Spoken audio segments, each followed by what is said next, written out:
अगर ये हाई होता है तो फिर हाँ जी ध्यान रखिए थोड़ा स्टाफ को भी स्पीकिंग की सही मास्क लोन को बढ़िया तो आपने बेड कितने रखे हैं यहाँ? अभी 12 पे चलाया सर। अच्छा 12 में 20 तक मिल जाएंगे विद ऑक्सीजन है। कॉन्सेंट्रेटर भी हैं सर, ऑक्सीजन सिलेंडर भी ऑक्सीजन कॉन्सेंट्रेटर एंड वेंटिलेटर भी होगा नहीं सर, वेंटिलेटर रिक्वायर्ड इंटरवेंशनिस्ट चाहिए आपको, स्पेशल स्टाफ चाहिए सर उसके लिए स्पेशल स्टाफ। यहाँ पे सर इतना अगर हमारे जो सीरियस पेशेंट्स हैं उसको ऑक्सीजन हम दे दें तो we will to manage quite a lot of patients. Sir समय मिलता है ट्रीट करते हैं that's because they do not get any support, घर पड़े रहते हैं। फिर जब पहले 85 तक उनको पता नहीं लगता, फिर जब 80 से नीचे जाके पता लगता है then they do not get a bed, then they different to such a limit कि उनको कहीं भी मैनेज नहीं किया।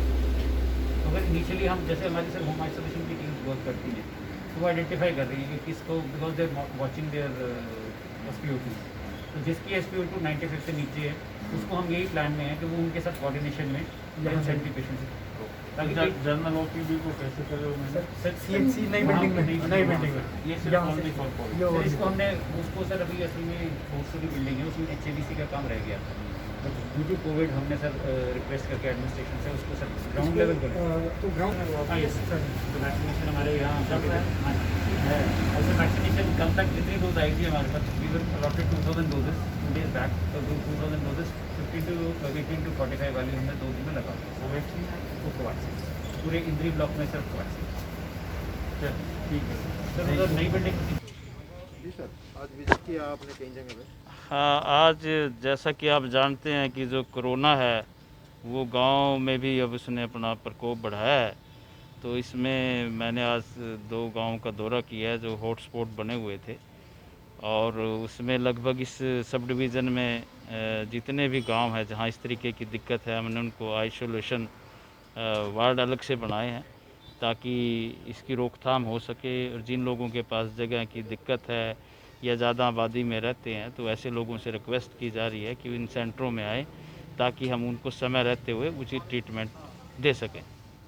तो जहाँ पे पॉजिटिव केस आए वहाँ आइसोलेशन वार्ड बनाया जा रहा है क्या? फ़िलहाल तो हमने इस तरीके के 50 गांव चिन्हित किए हैं ज़िले में जहां इस तरीके की ज़्यादा दिक्कत है, वहां बनाए हैं, और सरकार की मंशा है कि जल्दी से जल्दी हर एक गांव में इस तरीके का एक सेंटर तैयार हो जहां ये आइसोलेशन वार्ड हो, और जब भी किसी को थोड़ी सी भी प्रॉब्लम हो तो उसको उन सेंटरों में शिफ्ट किया जा सके। तो क्या क्या सुविधा वहाँ पर दी गई? वहाँ पे उनको अलग से रखा जाएगा, जो उनके परिवार हैं, और उनकी जो एक हमने कमेटी बनाई है गांव स्तर की कमेटी जिसमें हेल्थ के लोग हैं, जिसमें ग्राम पंचायत के प्रतिनिधि हैं, जिसमें आशा वर्कर्स हैं, जो उनको समय रहते हुए जब भी उनको किसी चीज़ की ज़रूरत होगी उनको जो मेडिकल सुविधाएं हैं वो दी जा रही हैं, उनकी साफ़ सफाई का प्रबंध किया जा रहा है, उनके लिए बेड उपलब्ध किए जा रहे हैं।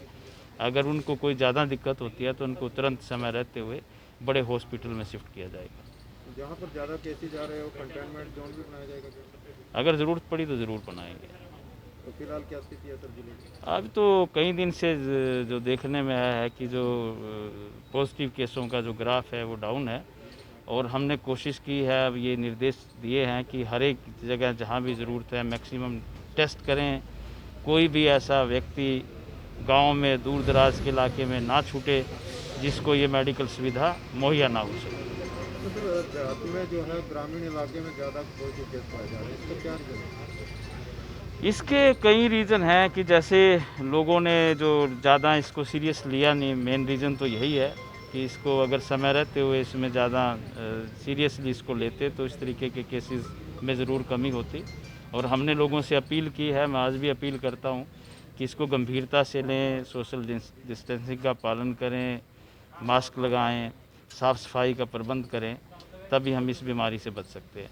कुछ गांवों में सर सैंपलिंग हुई और कुछ गांव अभी रह रहे हैं, उन गांवों से भी लगातार जो है बुखार के पेशेंट हैं उन गांवों के अंदर आवा, जो लोग कह रहे हैं कि यहाँ पे भी सैंपलिंग की जाए, उसको लेकर क्या? हाँ, हमने जल्दी आज बहुत सारी टीमों का गठन किया है और हम कोशिश कर रहे हैं कि हर एक गांव तक पहुंचे और हर एक व्यक्ति को जिसको भी इसकी ज़रूरत है उससे सैंपल लिया जाए। सर जैसे यहाँ पर बड़ा गाँव है, काफ़ी केसेस आ रहे हैं, जी, जी, सैंपलिंग चल रही है जी। और उसके बाद स्वास्थ्य विभाग द्वारा अभी तक किसी प्रकार का कोई सैनिटाइजेशन या कुछ ऐसा नहीं किया गया वहाँ पर, और लोग जो पॉजिटिव आ रहे हैं सर वो बाहर निकल रहे हैं, गली मोहल्लों में घूमते हैं सर, उसको लेकर। मेरी आज डीसी से बात हुई है, इन सारी चीज़ों को जो आपने ये मेरे ध्यान में लाई है मुझे पता था, तो आज हमने डिस्कस किया, हम जल्दी इसको सारी चीज़ों को जो आप बता रहे हैं उनको दुरुस्त करेंगे।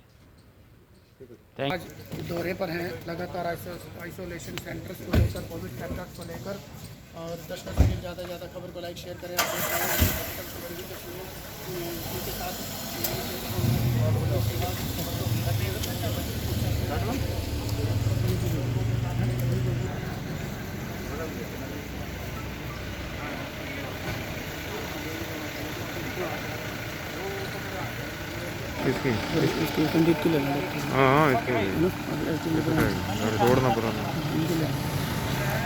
जैसे कि आपने सबने भी उनके साथ इंटरेक्ट किया है, जो हमारे डिविजनल कमिश्नर हैं वो आज आए हुए थे और उनका स्पेशल दौरा, एक तो हमारे जो गांव के अंदर हमने आइसोलेशन सेंटर्स क्रिएट किए हैं कि ऐसी जगह पे जहां पर हमारे पास कोई ऐसा कोरोना से ग्रस्त व्यक्ति है जिसके पास गांव के अंदर केवल एक कमरा है और उस परिवार में 3-4 उसके और सदस्य रहते हैं, तो सबको इन्फेक्शन ना हो जाए, उस वजह से हमने गांव में भी अब 8-8, 10-10 बेड क्रिएट कर दिए ताकि उनको आइसोलेट कर दिया जाए। वहाँ गांव में उनको निगरानी भी रखी जाएगी, आशा वर्कर वहाँ भी उनको चेक करती रहेगी। अगर वो ज़्यादा सीरियस होते हैं या हमें लगता है कुछ डिटोरेशन हो रही है उनके स्वास्थ्य में, तो जैसे हमने यहाँ कोविड केयर सेंटर अपना चालू कर दिया है, इस कोविड केयर सेंटर में हमारे पास उनके लिए ऑक्सीजन सपोर्ट है। यहाँ हमारे पास राउंड द क्लॉक हमारे जो CHOs हैं उनको हमने ड्यूटी पे रखा हुआ है और उनकी सुपरविजन के लिए एक हमारे पास एक दूसरा जो हमारे MBBS डॉक्टर है वो भी round the clock 24 hour duty पे है। तो हम गांव से लेकर उसको लिंक कर रहे हैं कि वो जो पेशेंट गांव में है अगर उसको कोई समस्या होती है वो पहले वहाँ रुक सकता है ताकि वो आइसोलेट रहे, परिवार वालों को इन्फेक्शन ना दे। अगर वो डिटेरेट करता है तो पहले ही हम इसको यहाँ देख लेंगे, और यहाँ से अगर सैचुरेशन जैसे उसकी हमारे ट्रीटमेंट के बावजूद भी 80 से नीचे, 70 से नीचे जाती है, तो फिर ऑब्वियसली उसको हम हायर सेंटर यानी Kalpana Chawla medical college further treatment के लिए भेज देंगे। तो कोई पेशेंट आया सर अभी तक के? हमारे पास कल भी 2-3 पेशेंट आए थे, इन कुल 6 पेशेंट एडमिट हो चुके हैं, उनमें से गर्भवती महिला भी थी और अभी भी 2 पेशेंट अंदर एडमिटेड हैं। कौन से सेंटर्स पे एडमिट हैं सर? अभी यही हमारे इसमें क्या कहते हैं इंद्री में ही 2 पेशेंट एडमिटेड हैं अंदर कोविड केयर सेंटर में। अभी हमारे वहाँ पे पूरा वो सेटअप है, क्योंकि कुंजपुरा शहर के बहुत पास है तो अभी वहाँ पेशेंट एडमिट नहीं हो रहे, लेकिन हमारे पास तैयारी पूरी है, वहाँ भी हम पेशेंट को अभी एडमिट कर सकते हैं। जैसा कि नई बिल्डिंग में शिफ्ट हो गया OPD वगैरह पे? हाँ जी, हमने क्योंकि ये कोविड केयर सेंटर जो है यहाँ पे संक्रमण का खतरा बहुत ज़्यादा रहता है, तो हमने इमीडिएटली अपनी सारे सामान को, OPDs को, लेबर रूम को, इमरजेंसी को हमने नई बिल्डिंग में शिफ्ट कर दिया। तो ऑक्सीजन की मात्रा सही है यहाँ? हाँ, यहाँ पे ऑक्सीजन की सपोर्ट हमारे पास पूरी है। हमारे पास एट प्रेजेंट 6 फंक्शनल जो ऑक्सीजन कॉन्सेंट्रेटर्स पड़े हैं, 4 कॉन्सेंट्रेटर्स हमें और मिल जाएंगे बहुत जल्दी, हो सकता है कल ही मिल जाएँ। उसके अलावा 5 सिलेंडर्स भी हमारे पास हैं जो बड़े D टाइप के सिलेंडर्स हैं, जिसमें हम अगर कॉन्टीन्यूस भी पेशेंट को दे रहे हैं तो हमारी कम से कम 8-10 घंटे ऑक्सीजन उसमें चल जाएगी। तो इंद्री में वार्डों में जो है संख्या ज़्यादा आ रही है कोरोना पॉजिटिव? बिल्कुल, ये हम यहाँ टेस्टिंग भी कर रहे हैं। जैसे पिछले संडे भी हमने 250 टेस्ट किए थे, उसमें भी लेकिन केवल 3 ही पॉजिटिव आए थे, परंतु आज भी मैं लिस्ट में देख रहा था कि काफ़ी केस इंद्री एरिया के आ गए। 57 केस में ऑलरेडी काउंट कर चुका था जो आ चुके थे। तो हम अब रैपिड सैम्पलिंग, जैसे खेड़ी मानसिंह जो है, कल हमने खेड़ी मानसिंह में प्लान की है, आज कुंजपुरा के नलीपार एरिया है उसमें हम सैम्पलिंग कर रहे हैं। तो हम रैपिड सैम्पलिंग कई जगह पर अपने स्तर पर अपनी टीम से कर रहे हैं, कुछ करनाल से सपोर्ट लेकर, कुछ हम अपनी टीम्स बनाकर, ताकि जो भी हमारे रैपिड टेस्ट में हमारे पास पॉजिटिव केस आते हैं उनको आइसोलेट किया जाए और वो इन्फेक्शन गांव में और ना फैले।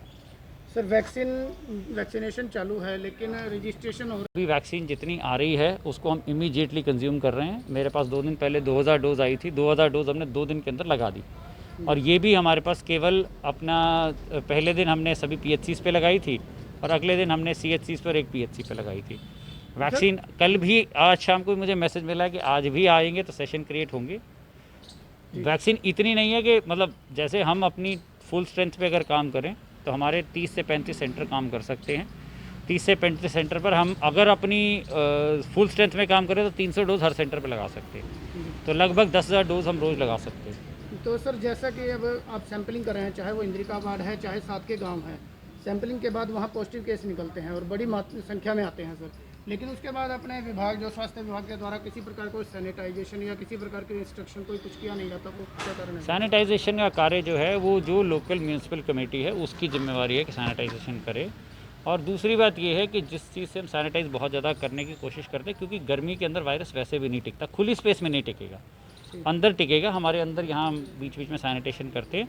सबसे ज़्यादा ज़रूरी है कि इस समय वायरस हवा में है, अंदर स्पेसेस में है, तो हम अंदर बाहर कहीं मास्क के बिना ना घूमें, ठीक है। लोगों से सोशल डिस्टेंसिंग मेंटेन रखें।